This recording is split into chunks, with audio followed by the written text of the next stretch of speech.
Hello, my name is Itzel, and I want to thank you for joining today's session where we're going to be talking about meal tracking with Raise Kids, how to save money, save time, and stay compliant. Today's session is all about finding ways to save you money and to maximize your tax deductions and make it easy when tax time comes. First, we're going to talk about the type of meal reimbursements. On one side, we have the CACFP, which is mostly known as the food program. And on the other side, we have the food expenses deductions. Okay, so we're going to talk a little bit about the differences between both of them. On our left side, which is the food program, we have that it's reimbursed, submitted monthly. You must be eligible. It has nutritional requirements, and it allows you 2 meals plus a snack or 2 snacks and a meal. On the other side, we have the food expenses deductions. That one is a tax deduction. You must provide child care services. You have no nutritional requirements, and you are allowed meals or snacks served to any children or employees in your program. And you have up to 1 breakfast, 1 lunch, 1 dinner, and 3 snacks per days. And then this one, everybody is eligible because we're only talking about tax deductions. Now let's talk a little bit about the fine print. We have that a family daycare provider is a person engaged in the business of providing family daycare. Family daycare is a child care provided to eligible children in the home of the family daycare provider. The care must be non-medical, not involve a transfer of legal custody. Family daycare is child care provided.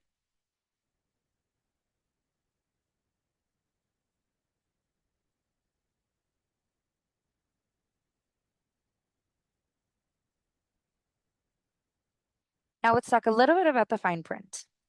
We have a family day.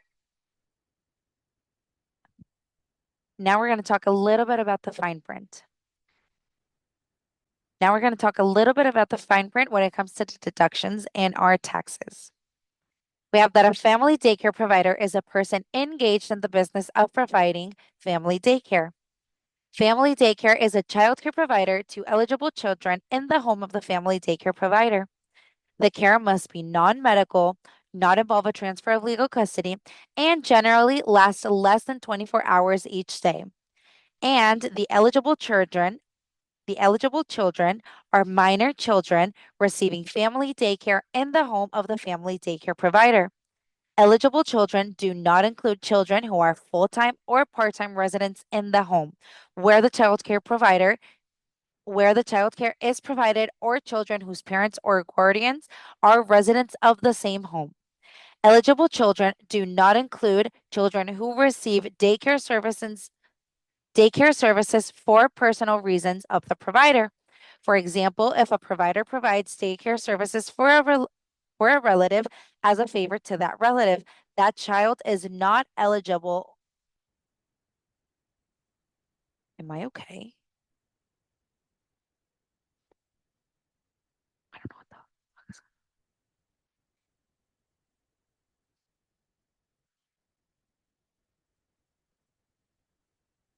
Now we're going to talk a little bit about the fine print that is mentioned in the IRS when it comes to the tax deductions. We have that a family daycare provider is a person engaged in the business of providing family daycare. Family daycare is a child care provided to eligible children in the home of the family daycare provider. The care must be non-medical, not involve a transfer of legal custody, and generally last less than 24 hours each day. The eligible children are minor children receiving family daycare in the home of the family daycare provider. Eligible children do not include children who are full-time or part-time residents of the home where the child care is provided, or children whose parents or guardians are resident of the same home. Eligible children do not include children who receive daycare services for personal reasons of the provider. For example, if a provider provides daycare services for a relative as a favor to that relative, that child is not an eligible child. Here we're going to talk about the food expense deduction calculation. Now, on one side, we have actual cost, which means our food program. And on the other side, we have the 2024 standard meal allowance rates, which is part of the IRS. So, For the part of the food program, we have to keep all our receipts for our food purchase, and we need to separate the food from the other food that is purchased in our house. And now on the other side, which is what the IRS is telling us, is that breakfast is $1 with 65 cents. Lunch is $3 with 12 cents. Dinner is $3 and 12 cents, and snack is $0 and 93 cents. These are the prices that the IRS are telling us for our different meal calculations. I know this is going to sound a little bit confusing, but on our next slide, it's going to make way much more sense how we can apply it to our expense deduction calculations. Now, this is where it's going to make more sense what we can use those calculations towards our tax savings. So we have, for example, here, we have the total estimate, okay? So we have, let's see that we do the breakfast every morning, that is $1 with 65 cents. We do a snack, that is 93 cents. We do a lunch, that is $3 with 12 cents. Another snack, that is 93 cents. And that means that the total per day per child would be $6 with 63 cents. So total per week per child on my 5 days a week would be $33 with 15 cents per child. Okay.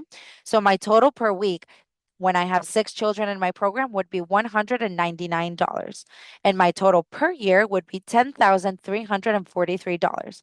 Now, our tax savings, if we're using what is applied to family childcare providers, which is 27% rate, that would be $2,793 at the end of the year when it comes time to do our taxes.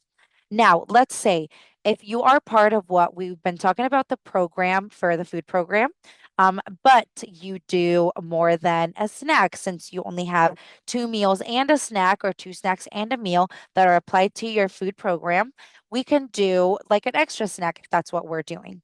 If on our day-to-day basis we're doing 2 meals and 2 snacks, that means that the food program is covering your 2 meals, 1 snack, but you're still doing that extra snack.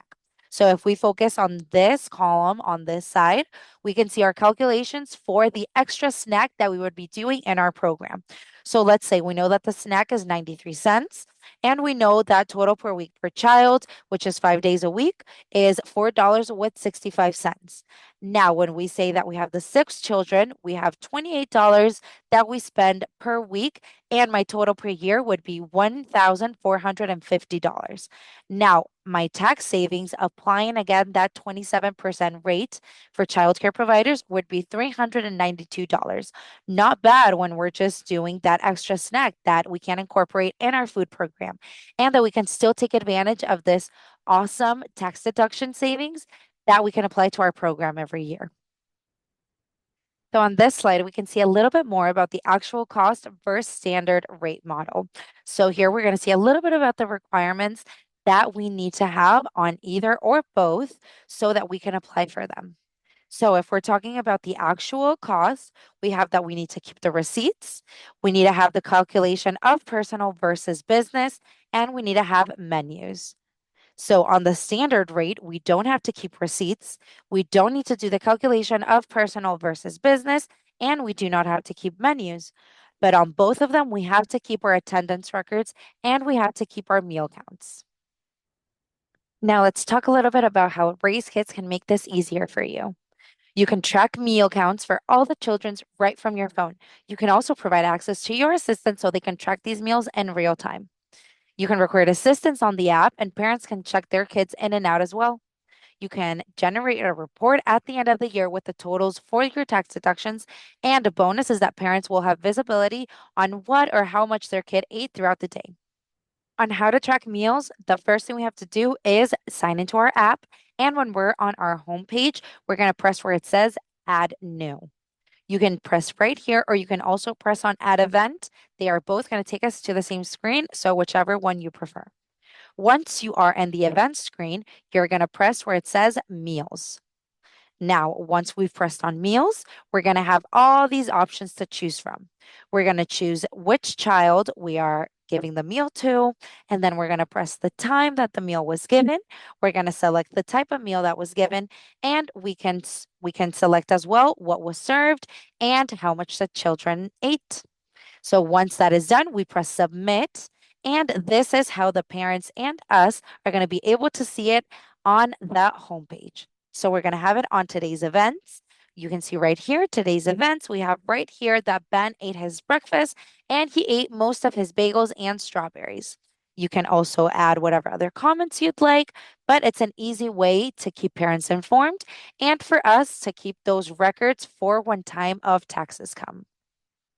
So to generate a report, what we're going to do is that we're going to go back to our main screen, which is our home screen, and we're going to press where you see profile.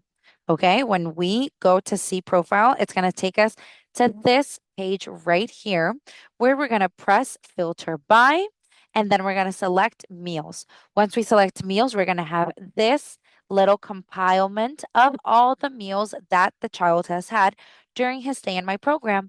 That way we can filter it and have that record for whenever it's needed for our taxes. Lastly, I want to thank you so much for being here today and remind you that we also have resources like our Help Center where you can find videos just like this one where we deep dive on different features that we have on the app. Also, if you want a one-on-one support, you can also message us on our email, which is support@raisekids.com. You can also give us a phone call or a text message at the phone number listed right here. And if anything, you can also contact us on our webpage. So thank you so much one more time, and I hope you have a great day. Bye bye.